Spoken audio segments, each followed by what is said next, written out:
Hello, this is Tony Heller from RealClimateScience.com. The Washington Post says that floods, flames, and heat prove that the climate is changing. Scientists say the impact of climate change is no longer an abstraction. The implication of what they're saying is that Earth didn't used to get floods, flames, and heat.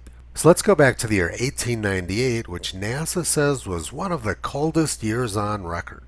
On February 12, 1898, Australia was experiencing terrible bush fires, and New Zealand was experiencing massive forest fires. Tasmania was experiencing huge bushfires as well. And at the same time as the bushfires, Australia was also experiencing very severe flooding. Flooding from a cyclone at Mackay damaged almost every single building. The river at Rockhampton was 19 feet above its normal stage, and they'd received almost 30 inches of rain already that year. On February 7, 1898, it was 107 degrees at Broken Hill, which rarely gets above 105 degrees anymore. Victoria was experiencing terrible fires. Tasmanian bushfires were raging over the island. Australia and New Zealand were simultaneously plagued with both floods and fire. But there was an even more remarkable fire going on in the United States that same week. One of the largest forest fires in U.S. history occurred during the winter of 1898.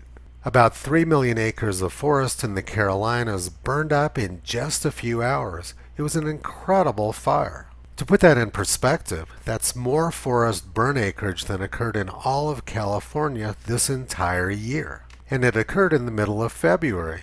If we had a fire like that now, climate scientists would declare 99% certainty that it couldn't have happened at lower CO2 levels. CNN would pimp it as a climate change story over and over again for days. Hundreds of miles of timber were swept with fire in less than 24 hours. Modern Americans are not familiar with this sort of extreme fire. And here's a story from August 1898 out of California.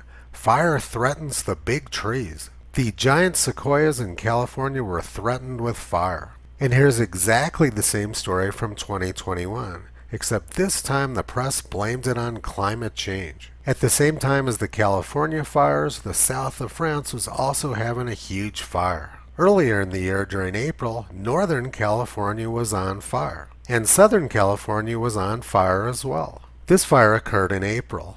Climate alarmists claim that the fire season is getting longer, but that simply isn't true. When October arrived, there were massive forest fires occurring in Wisconsin.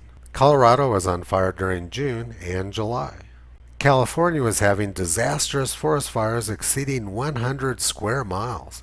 And during October 1898, Colorado had their largest forest fire on record. Forest fires of unparalleled range and damage, towns threatened with destruction. The New York Times reported that the fires in Colorado covered most of the northwest part of the state. Deadly forest fires going on in Wisconsin at the same time there were vast fires in Colorado. The fires of 1898 were much worse than anything we've experienced recently.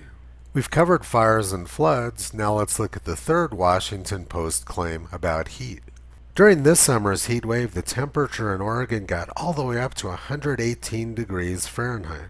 But during 1898, Oregon got up to 119 degrees. And not only that, during 1898, Oregon set their all-time temperature record twice. On July 29th and August 18th, 1898, Prineville, Oregon reached 119 degrees. If the climate has changed, it's gotten better since 1898.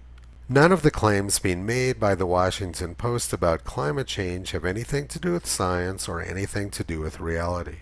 But by using the word scientists say, they think they can get away with any sort of nonsensical propaganda. And the press has fake graphs like this one from NASA to help them generate their fake news. Climate alarmists used to make some attempt to be credible, but they've completely left that behind now. Now they simply blame all unpleasant weather on climate change. Toto's been pulling back the curtain on these scamsters in the press, government, and academia for the past 14 years. You can visit him, Kyrie, and Caesar on the web at realclimatescience.com.